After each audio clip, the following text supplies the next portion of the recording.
Hello everyone, in this video, I will show you how to send money with Western Union. First, download the Western Union app from your App Store. Once the app is installed, open it and sign into your account.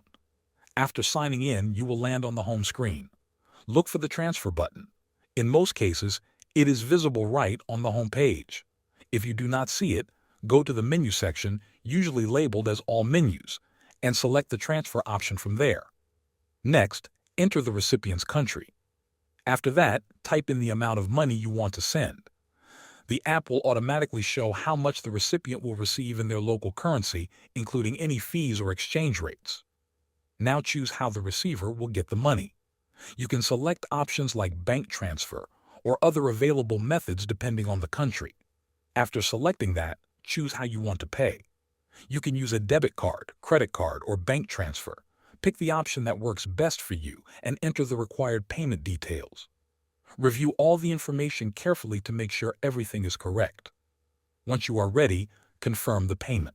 The app will process your transaction and send the money. Thanks for watching.